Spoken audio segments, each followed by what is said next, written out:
First of all, I'd like to introduce, I'm sure you all know, but Ted and Jes, it's the easiest team at the EarthRanger conference to talk about. But, you know, Ted, to see where we've all come from 2014 to where we are now, and you being the founder of EarthRanger and where you're going with Skylight, and Jes, what you picked up and where you've taken it is unbelievable for all of us, I think. But I had the pleasure of traveling with you both to Seychelles. What was it, 6 weeks ago, and for the first time seeing Skylight in real life and seeing where EarthRanger and Skylight were going to start partnering at the hip, and exciting times, I think, for everybody in this space, from, you know, the marine side and now the terrestrial side. So over to you two, and we'll ask questions in 5 minutes, I hope. All right, thanks. Yeah, so Ted, and this is Jes. I guess I will start here. There we go. It dropped out there for a second. So we wanted to start with this infographic because visuals are always nice. We really want to talk about, we're trying to protect land. That's what EarthRanger has focused on from the beginning. But as Jes always says, there's really no difference between green and blue when it comes to what EarthRanger can cover based on what it does. What Skylight has always been, from day one, focused on is all the stuff that's happening further out at sea. The big stuff, the distant water fleets, the Chinese fleets and so on, that are true global fleets. And this in-between area, between 0 and 12 kilometers, has largely gone unprotected up to now. And it's becoming more and more important, I mean, because of the biodiversity there, but also the goal set, 30 by 30. I think most of you have heard of 30 by 30.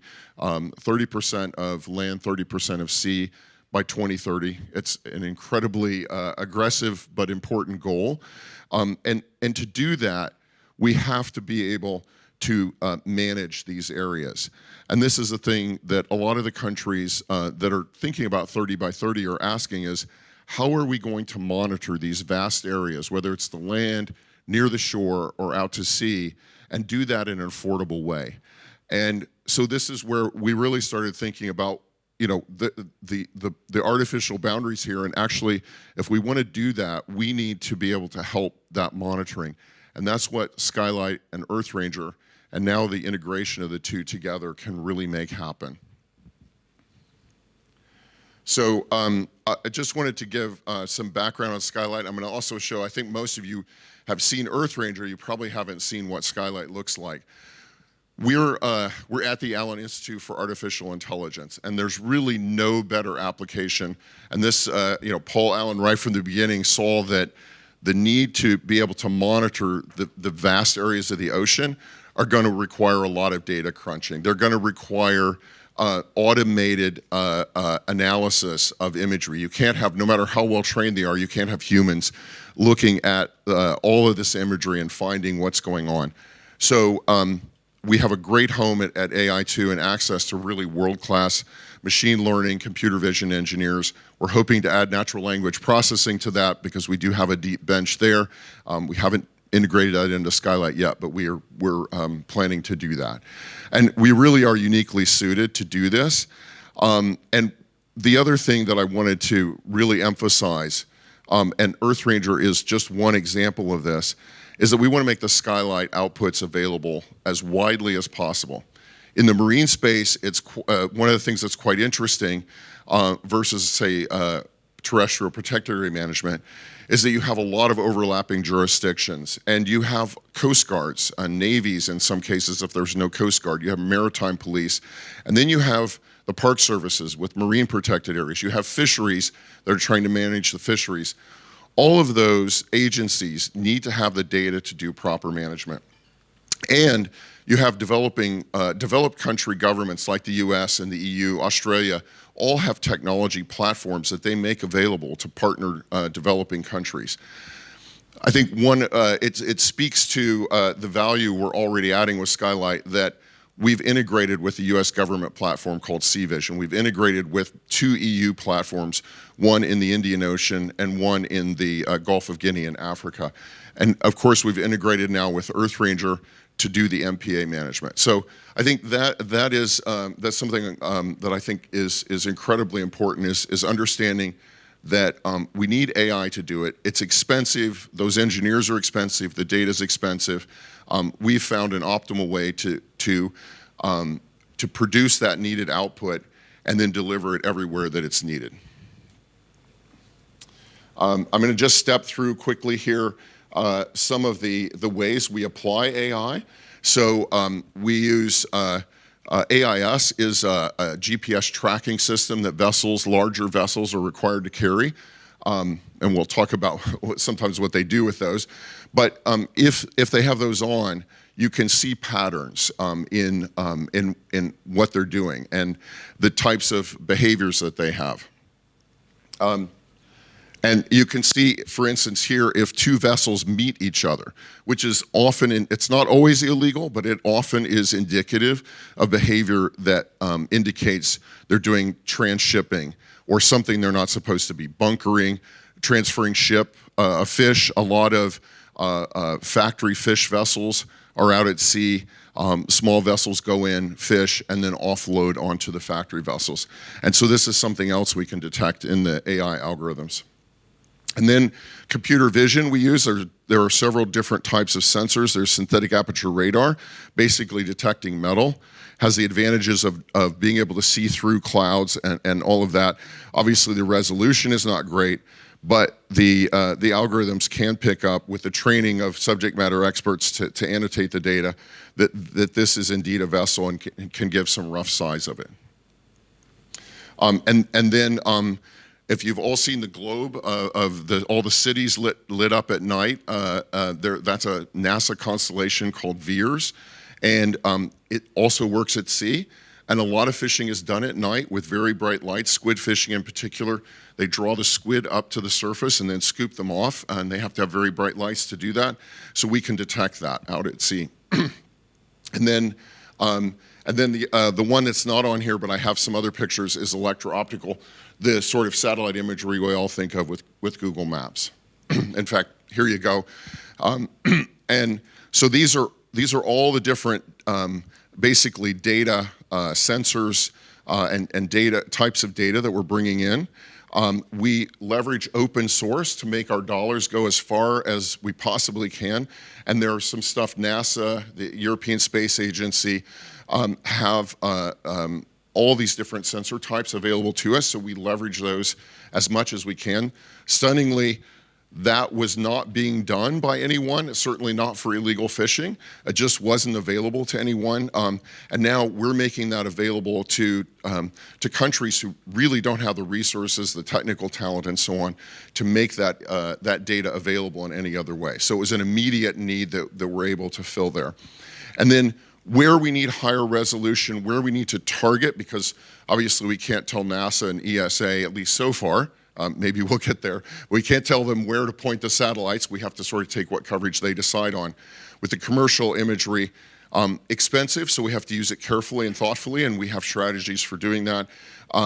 Radio frequency is basically picking up cell phones, radar, all the stuff that we all transmit walking around, and certainly vessels transmit.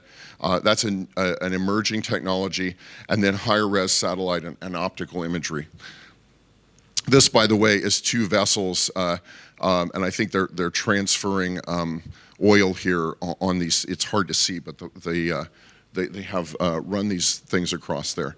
And that's actually a pattern of a long liner. You can, even if you're a complete non-expert in fisheries, which I am, you can pretty quickly start to learn what's a long liner, what's a trawler, what's a purse seiner.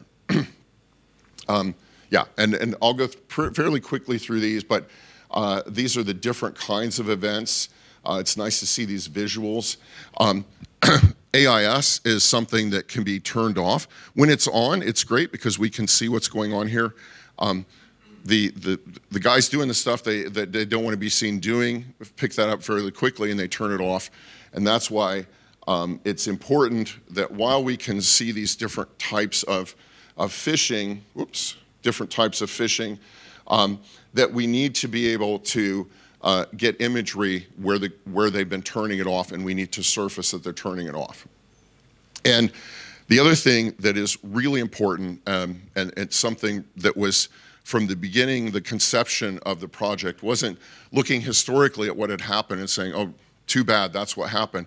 We wanted to make the law enforcement agencies empowered with the data to go out and act on it.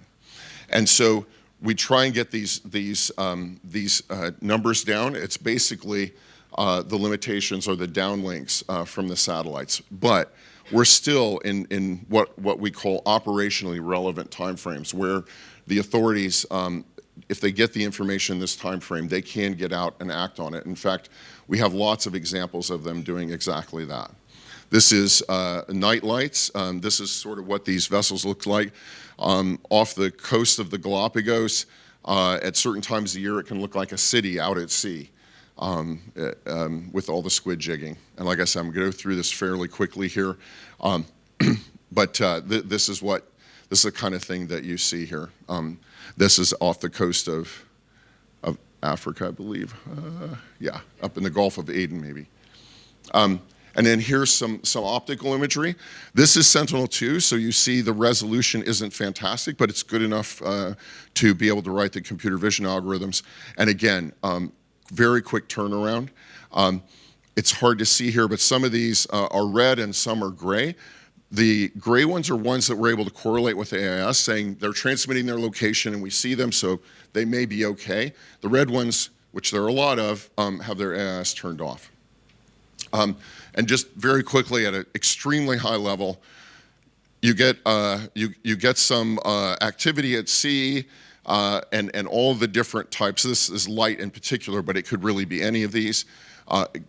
Collected by the satellite, goes downlinks to whatever the provider is, whether it's commercial, NASA, ESA, or so on. We upload that, run it through our computer vision and machine learning algorithms, bring it into the Skylight platform, and then of course the part is distributing it to EarthRanger and to really any other source that makes it useful. And most of the time is in this downlink. We really are in very short amount of time from the downlink till it's showing up all the way out in EarthRanger. And yeah, let's see, I think, yeah, I already sort of touched these things.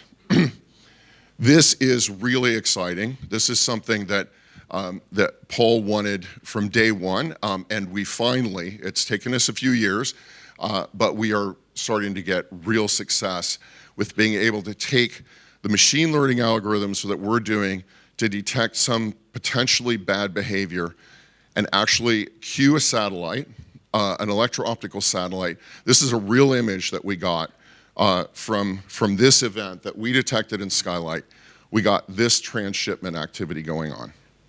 And so we feel like we're just at the very beginning of being able to do this more. It's not cheap, so we have to be really thoughtful about how and when we do it. And we do it in coordination with the country agencies when they're doing operations and when they have the assets on the water to actually make use of this sort of information. And then I'm going to hand over to you. Thanks, Ted. So where EarthRanger comes in is once Skylight has detected these things, question is now what do you do about it? So EarthRanger being this platform to integrate data from all these different places, we integrated also with Skylight so that when Skylight surfaces an alert about a potentially suspicious or illegal transshipment activities, or about vessels illegally entering areas that they're not supposed to be in, or if they are perceived to be fishing in areas that they're not supposed to fish in. These can then show up as alerts inside of EarthRanger so that you can then use all of the EarthRanger features and functionality to follow up on those events. That includes, the simplest case is just EarthRanger's ability to notify people via text message, WhatsApp, email, etc., that this has occurred. So through EarthRanger, Skylight events can now be individuals that are responsible for the follow-up can now be notified immediately via WhatsApp. We have added support for all of these Skylight alert types, so all of the different things that Ted was talking about can show up in an EarthRanger event feed. And then you can also leverage all of the different analysis, data analysis that's within EarthRanger, whether that's the direct visualization inside of EarthRanger or now the additional analysis capabilities of Ecoscope can also be applied to all of the Skylight data through EarthRanger. I kind of cheated in putting this presentation together. Ted mentioned that the thing that I often like to say, which is that EarthRanger doesn't care if the map is green or blue. It really just works to assist people in deploying their assets most effectively. And to kind of make the point, this is actually verbatim the EarthRanger overview deck. And as I'll show, it really has nothing to do with terrestrial or marine. It really is all about helping operations and helping teams perform those operations more effectively, period. So from an operations management perspective, just like in the terrestrial space, you have operations rooms that are managing Coast Guards and Navies to follow up on some of these events. In the exact same way that EarthRanger runs in an operations room in a terrestrial sense, it also is now running in several dozen operations rooms for marine protected areas where there is a big screen up on a wall showing the location of all of the assets that the organization has at their disposal using real-time integration with their tracking devices. And when something occurs, operations managers are able to then effectively respond to those events. Patrol management is really, again, from the technology perspective, exactly the same. There are now dozens of MPAs that are using EarthRanger Mobile to track their patrols, to make observations about illegal fishing behaviors, about, unfortunately, carcasses and dead animals, about ghost nets that have been found, about all of the issues that are pertinent to MPAs. So the only difference here between terrestrial and marine conservation for EarthRanger is the data model. Historically, we've shipped with a data model that had information about snares and spore. And so just by updating the data model, now we can collect information about all marine relevant activities as well. The actual the recording of the patrols themselves is also now can be recorded in EarthRanger Mobile, so that when a marine patrol leaves port, they can turn on their patrol. It will record their track. It will record all of their observations as they make them. When they return, they turn off the patrol, and all of that is now encapsulated as a single patrol event with the association to the patrol that was accomplished. The events are associated with the tracks. The people that made the observations are associated with the patrol, and so all of those data are then recorded and available for analysis. Wildlife monitoring. There are a number of different organizations, notably including CLS, who is here somewhere at the conference, also our partners in Washington State, Wildlife Computers, that make tracking devices for marine animals.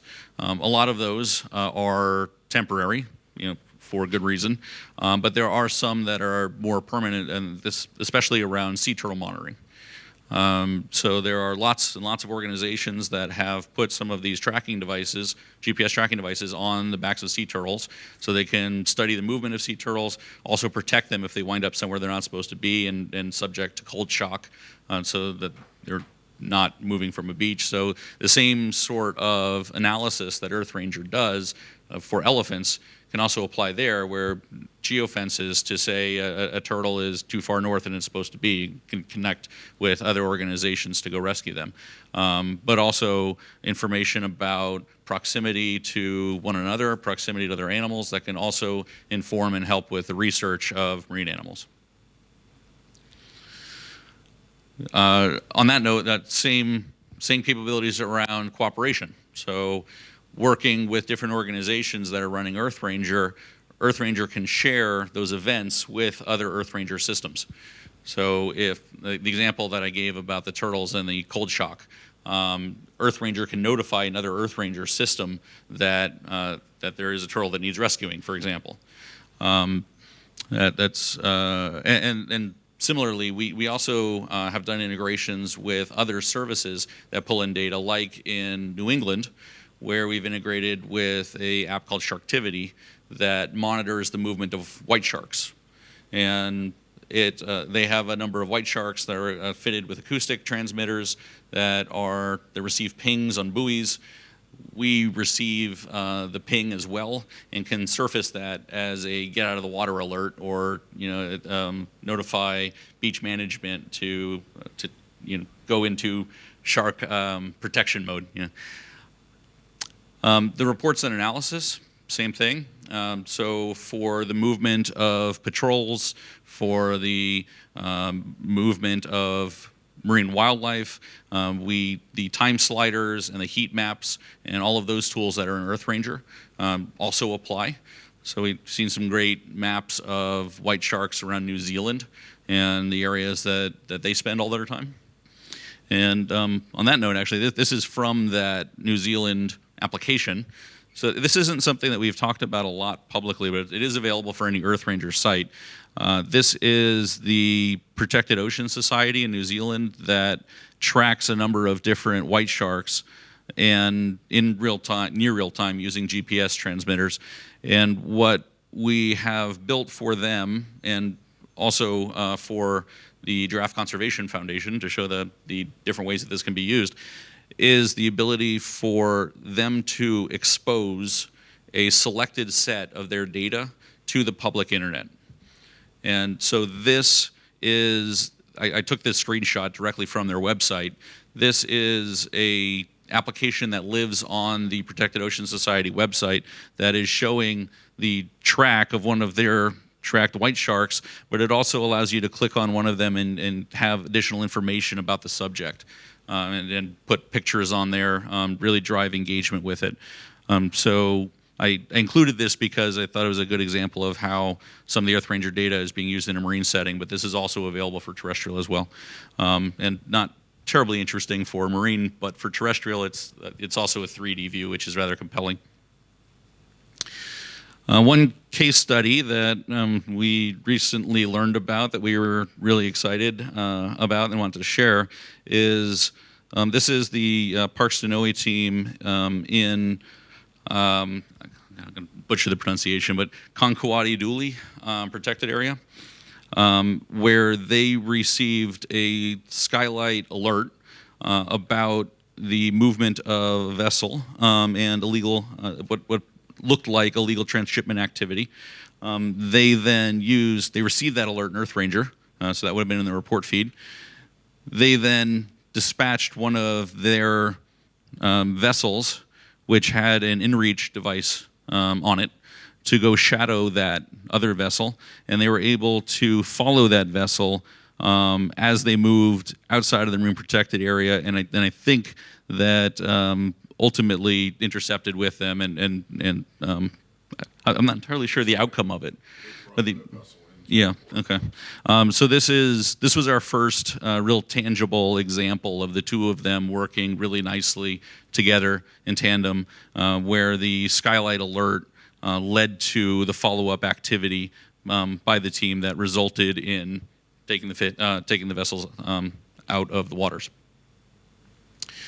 Bazarudo in Mozambique, I don't know if any of you in the room, yeah, has also been using EarthRanger for years, and it's one of our go-to examples because it's a great example of a combined terrestrial marine park where vessels can be tracked, ranger team members can be tracked. There have been at different times different marine animals tracked. They're studying a lot of dugongs, and they've also been using EarthRanger to mark the instances of different things like turtle nests and hatchings.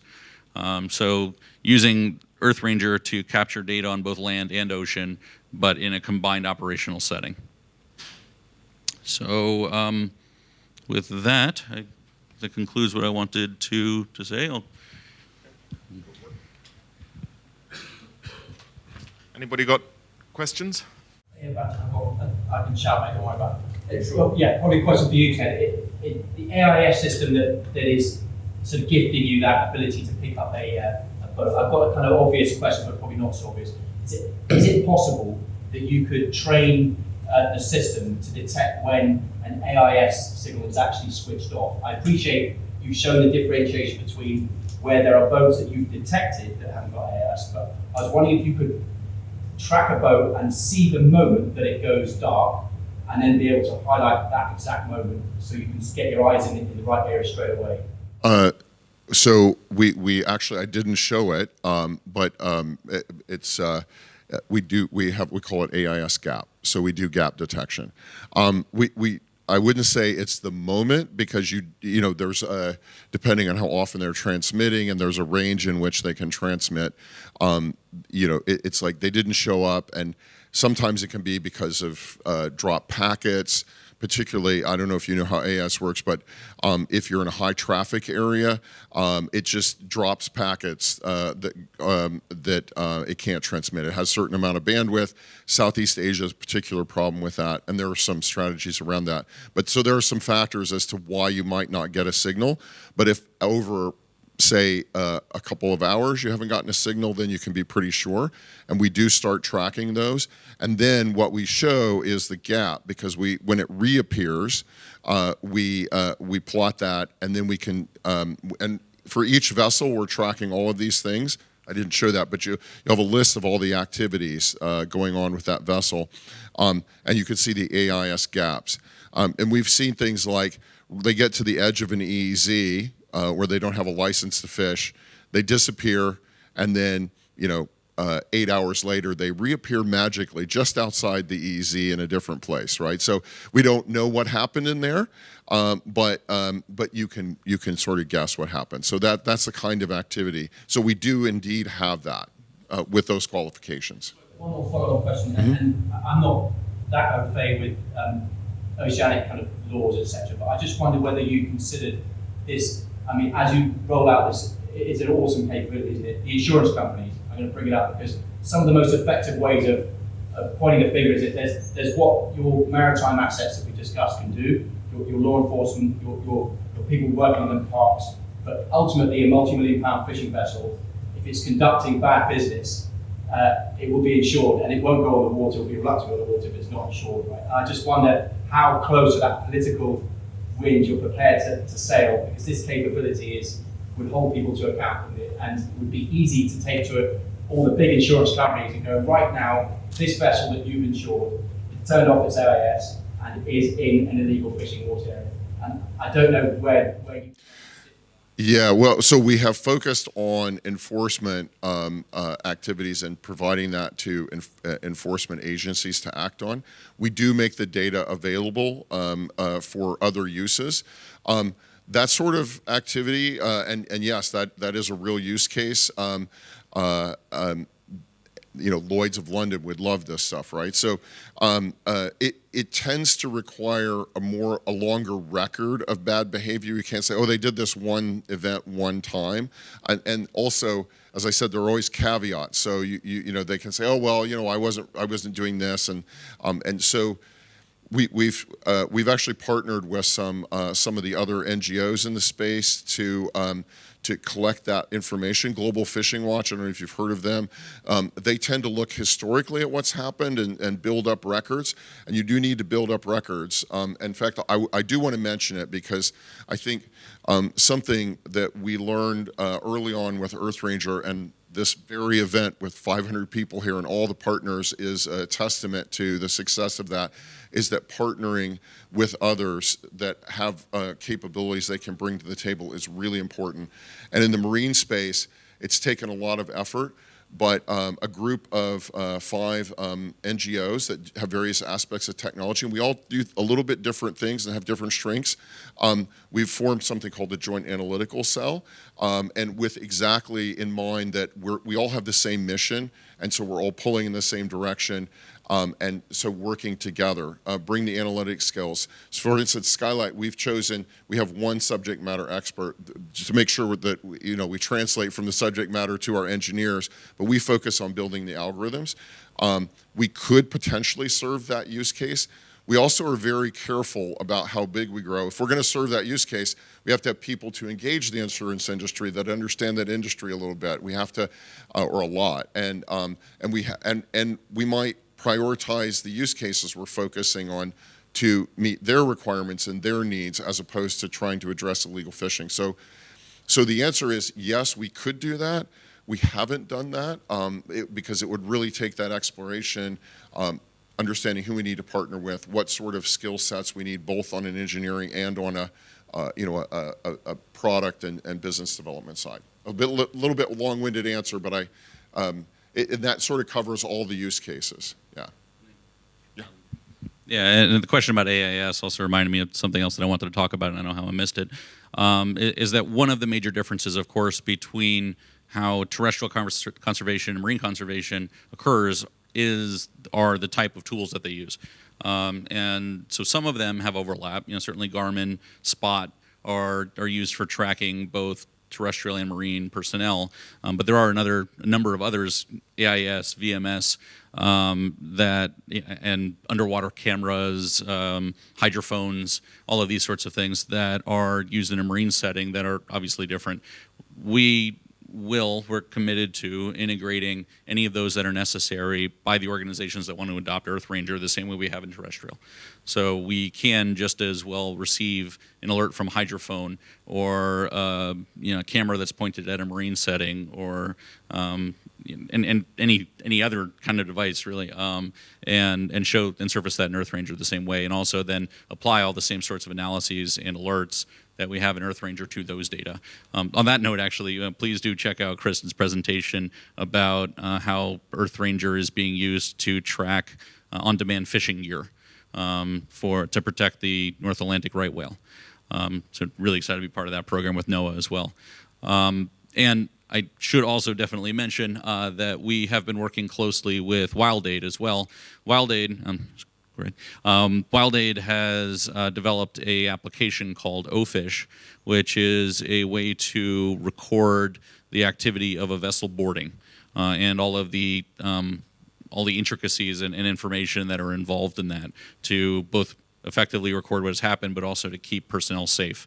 And we've been working with WildAid to incorporate that OFISH capability into EarthRanger as well, so that from EarthRanger Mobile, you have all of the same data that can be collected, but also notably providing the team on the water with the data and history of what's already transpired with those vessels, so that they know that history before approaching them, before getting into a potential situation that might result in a firefight or other threats. So the data recording aspect of it is just about wrapped up. We're in testing right now, and about mid next year we'll have the ability for the teams on the water to view the history of a vessel. And I should add, and I think, Jes, this is something, a deeper integration that we can do, is Skylight also records the vessel, all the vessel history, port visits, rendezvous, anything we've recorded. And I believe that's available via the API, but we need to check, because that could go right into the vessel history as well. So that's another thing. And I remembered one thing I wanted to add as well. I talked about tipping, queuing satellites, the electro-optical. We are doing an experiment right now, a prototype, so very early days. But there are already Coast Guards out there that are trying to use drones and do sort of over-the-horizon searches, autonomous underwater vehicles. And we're fairly convinced that Skylight can be used to tip those as well, so send those to targeted locations. Those are expensive assets. They can only cover a certain amount of ground, so you need to point them in a place where they're likely to find something interesting. And so we're doing some experiments with some partners to be able to see if we can direct those assets effectively. And then again, by the end of the year, we'll have our first integration with drones. We'll be doing DJI first to see the flight paths, the information of what they've observed, any photos that they've taken inside of EarthRanger. You can tell Jes and I don't like what we do. So. That one's your question. Yes, thank you. I've got an operation question. Thanks for sharing this. Going to your slide where you put the steps, then you talked about the downlink and the latency of the upcasting the satellite as well. Two questions. The first one is, can you just talk me through the steps of the human operational process of casting the satellite? And then for the tip and cube, what kind of ARI size are you looking at, making sure that you get both in the pictures, that it's like there's enough time to get the satellite over and take a picture of that? I'm already hiding here behind the light, so that's helpful. Yeah. Please give me the audio. I'm looking right at the light there. So just to reiterate that the open source stuff that we have access, Sentinel-1, Sentinel-2 from the European Space Agency, the NASA satellites, they have the advantage that they're free and it's really valuable data, but we can't task those. So we sort of get the coverage we get.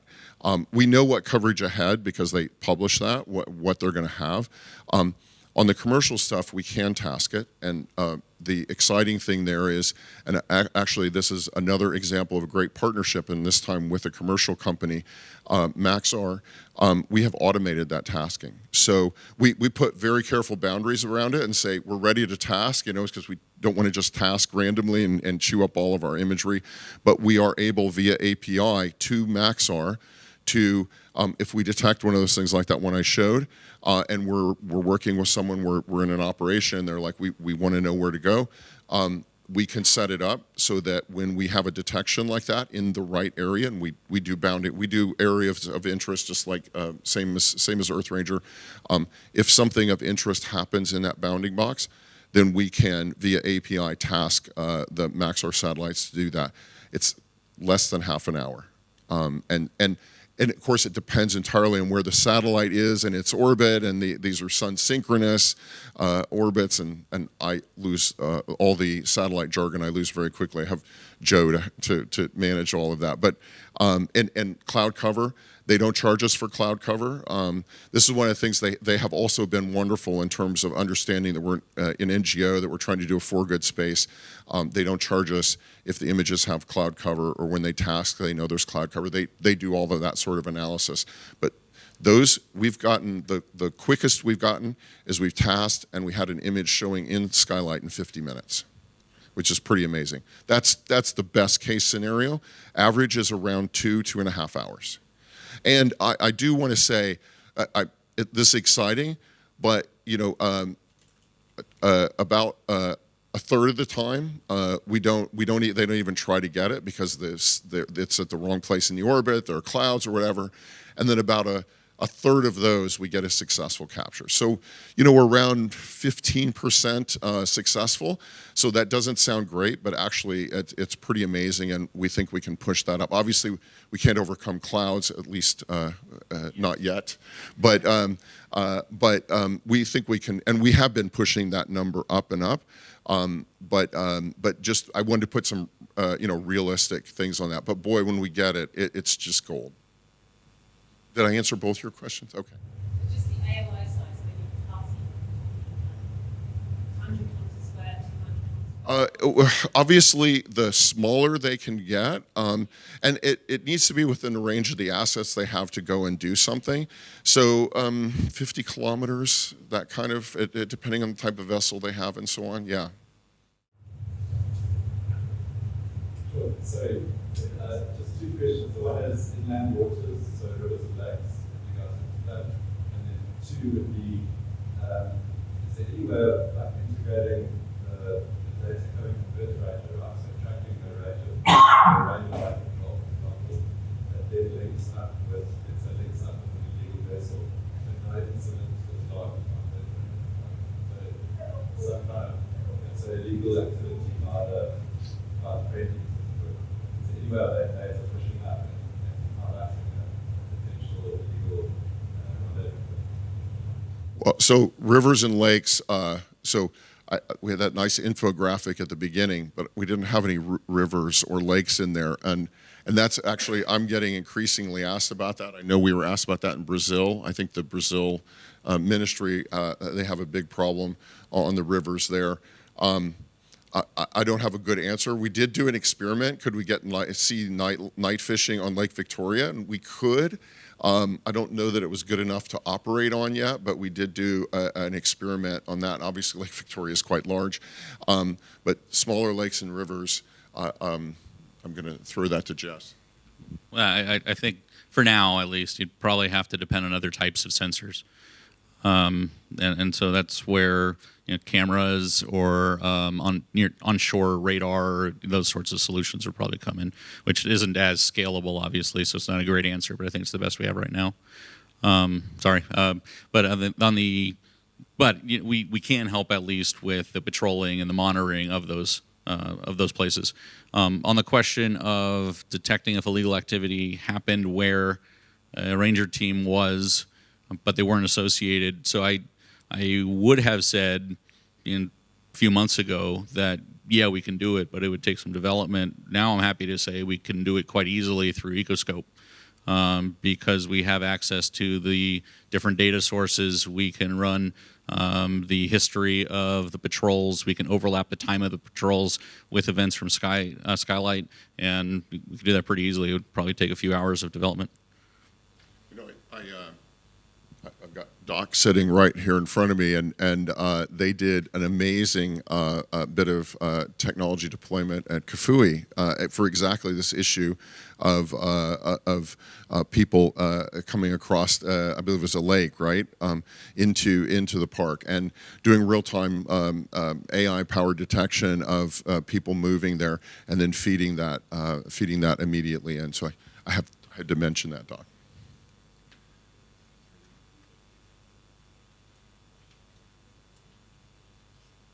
Thank you again for the talk. Just one question. We are using Skylight in Colombia for marine protected areas, and we want to explore the possibility of integrating EarthRanger with Skylight. So I think, Jes, you answered kind of the question about the benefits of the integration, but I just want to go a little bit further. So the alerts, for instance, we receive an email alert in Skylight, but also you were mentioning about the alerts in EarthRanger. How we make that decision of when to integrate both. And also you mentioned Ecoscope, so if you can explain a little bit more about what is Ecoscope as well. Thank you. Thanks, Lena. It's so great to see you here too, by the way. So the first question about when to use either, I would say it depends on your operational workflow. If the operational workflow is that someone needs to receive an email and that's what they take it from there, and that's the extent of the operational management from a technology point of view, then EarthRanger isn't really a part of it. If you want EarthRanger to also be able to manage your operations and be able to track the follow-up behavior, then I would use EarthRanger for all the follow-up actions, which would include the notification. Is that fair? That's absolutely fair. Yeah, that's actually a good point to make there, that EarthRanger has all this ongoing operational capability in it. Skylight is really about using, the power of AI to cover these vast areas and surface interesting data points. So it's really a data source in that sense. It doesn't have that sort of operational capability. Why would we duplicate human observed recording when EarthRanger already has that? So that's why another reason that integration makes sense. And I will add one thing, and I know this was a question that you had prompted there. I wanted to mention high seas MPAs. For those of you who don't know, it took 15 years, but the governments of the world negotiated the beyond boundaries of national jurisdiction, BBNJ, a horrible acronym. Thank you.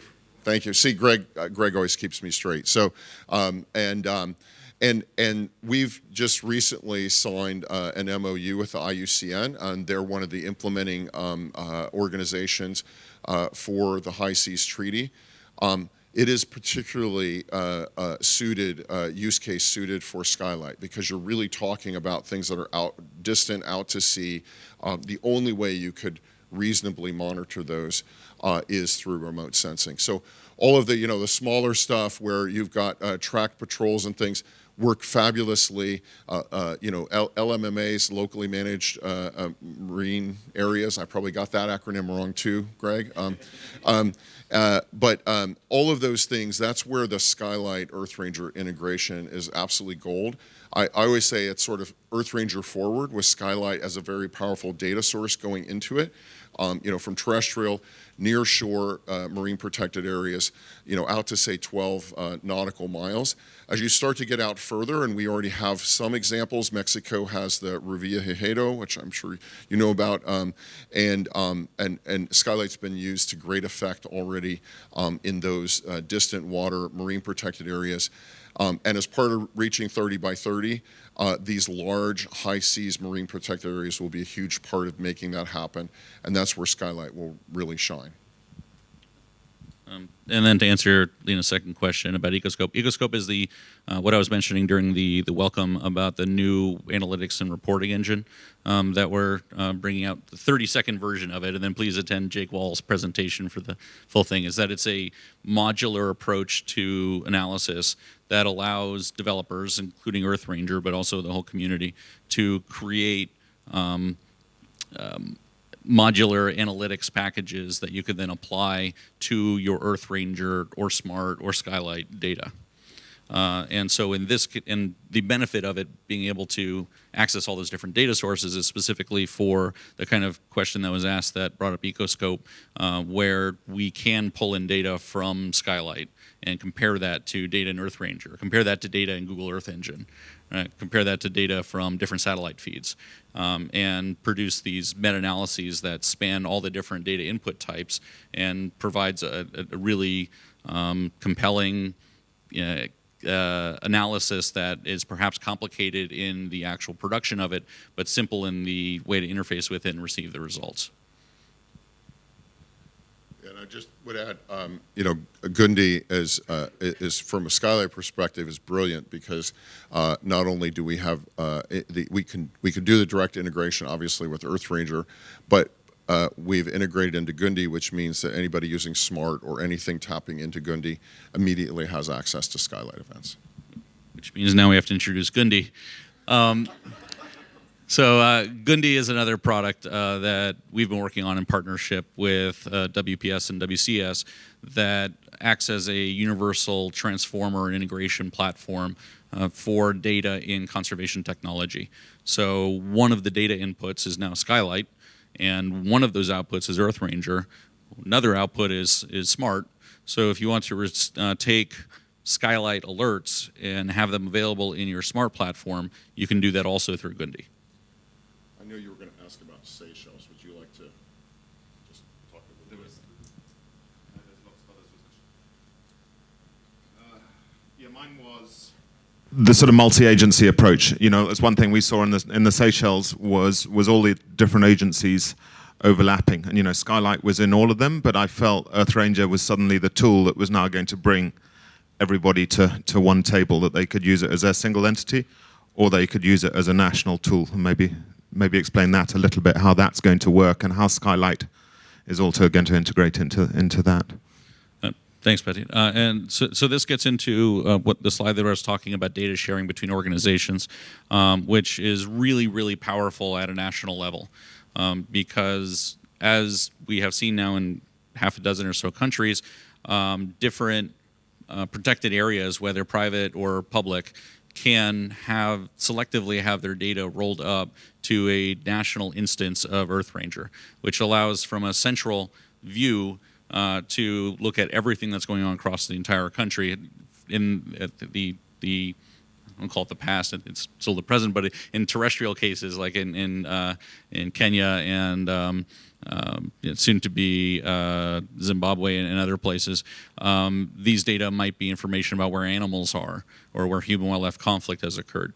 But in the Seychelles, we're looking at using the exact same technology to share data between organizations about where illegal fishing is occurring. And, well, it's not just legal fishing. They have a lot of different challenges there. But all of those data can then be shared between different organizations that are responsible for the follow-up under different circumstances in different areas, so that they are all operating from the same point of view, from the same starting point, whereas we have heard of instances there. I'm sure all of you have seen lots of instances in all of your work where different organizations coming to a problem starting with a different set of information can cause a lot of problems. And at a minimum, it takes longer to respond to things, and at worst, it can lead to really awful outcomes. But the type of data sharing that's available between organizations through EarthRanger allows all of them to be on the same page from the start. And I just want to add, because it is a unique element of the marine space, is so when we went around, 6 agencies I think we visited, the National Information Sharing Coordination Center, NISCC, we went to Coast Guard, we went to the parks, and what I wanted to add is based in Seychelles is the RCOC, marine space is littered with acronyms, as Greg knows all too well. Regional Coordination and Operations Center, Greg? Yay! And that is a collaboration of 21 countries in the region, West Indian Ocean island countries, East Africa countries, and some of the Gulf of Aden, the Arab Peninsula countries. And now, so when the Seychelles, and we actually heard some examples, when they see something going on, they can pass off to the Maldives when that vessel that before, when it would cross over, it just disappeared. Now they can coordinate with their partners in the Maldives and be able to continue and hand off the enforcement action there and coordinate that. Does it work perfectly all the time? No. These are fairly new structures. They've been in place, I don't know, maybe half a dozen years. They're learning a lot, but each year they're getting more and more capable. And in fact, right now, off the coast of Kenya, there are, I think, 4 countries coordinating, and we're giving them satellite imagery and detecting events to try and do targeted deterrent activity, do arrest, let the guys that are doing bad stuff know that they're being watched and that they're gonna have to pay penalties. So that sort of meta level of being able to share across national jurisdictions is one of the really key elements of the marine space. And wanted to share another example that's less intense but equally important, which is we're also now in talks with a organization that is a partnership of 42 different, happens to be 42, different countries, and monitoring and studying sea turtles in all 42 of them. Sea turtles have incredible range. And today they share all their information through email and text messages and spreadsheets and whatnot. But they will be adopting EarthRanger so that they have a shared data platform where all 42 countries can collaborate on the same data about the same turtles and their entire lifespan and conduct their research that way. We've got time for one more. Hi. One of the things I'm working on is the satellite detection of whales. I think I've mentioned here in the past, and I'm particularly curious about how your Maxar data flow is working in terms of do you have an API download as well as the automated tasking, and what image products are you using? We're using level 1B, which I'm sure you're using something fancier. Do you know? I don't. And we can follow up later. I don't know. So I don't even pretend to try to get into the technical aspects of the satellite stuff, because I have guys that are really, really good at that. I think you know those guys, so you can definitely reach out to them, Joe and all of the. We'll connect this week, and if not, we can email. Yes, absolutely. And I know the whales. It's really interesting. I know we've had some discussions about that, and I think you've had some discussions with Maxar as well. But it's the tricky bit is knowing where to take the picture.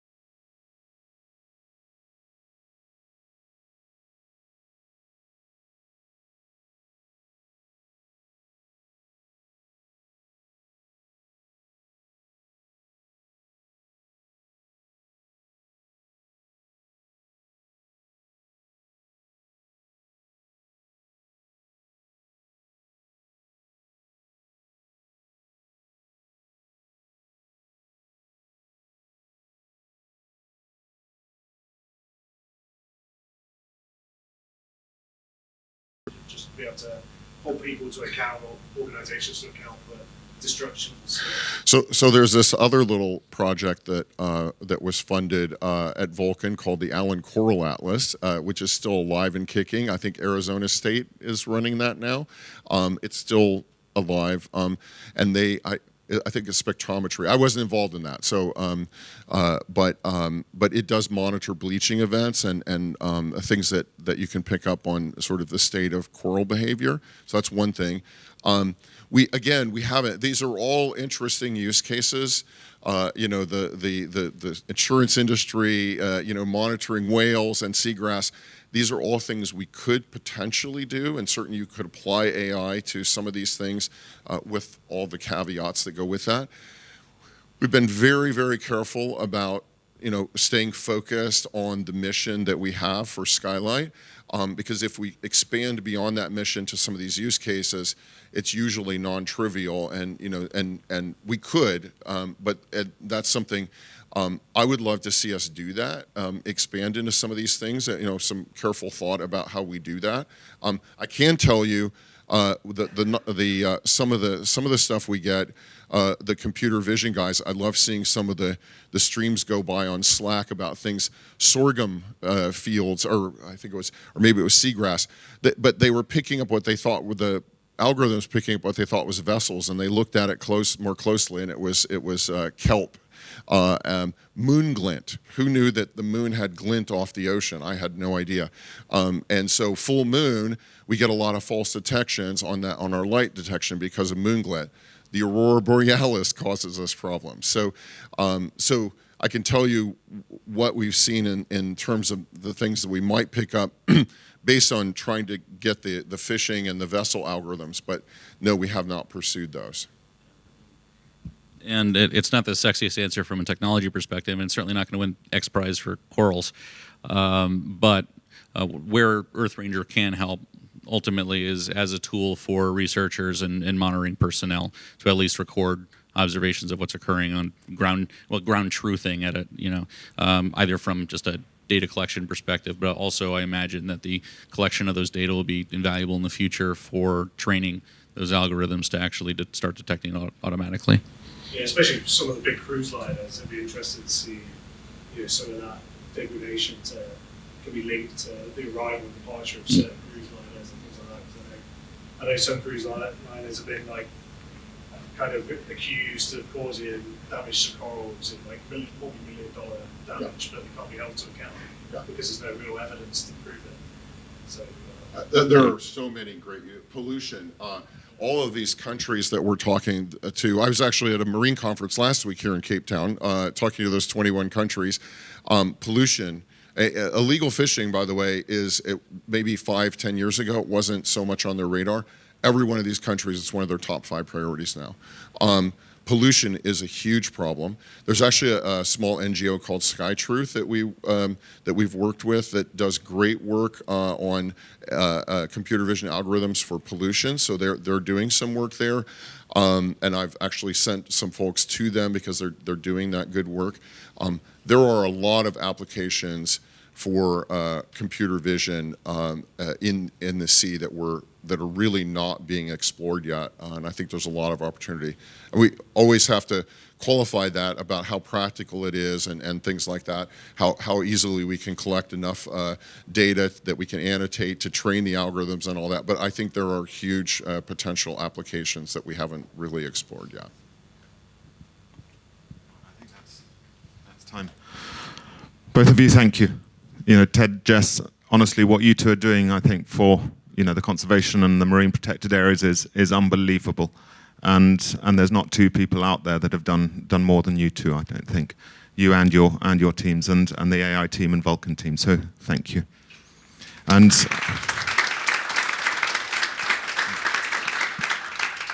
if you do want to get Ted and Jes to come and visit you, it's either unique birds that they haven't photographed, or it's a beer that they've never drunk. I think how many had you got up to when we last met?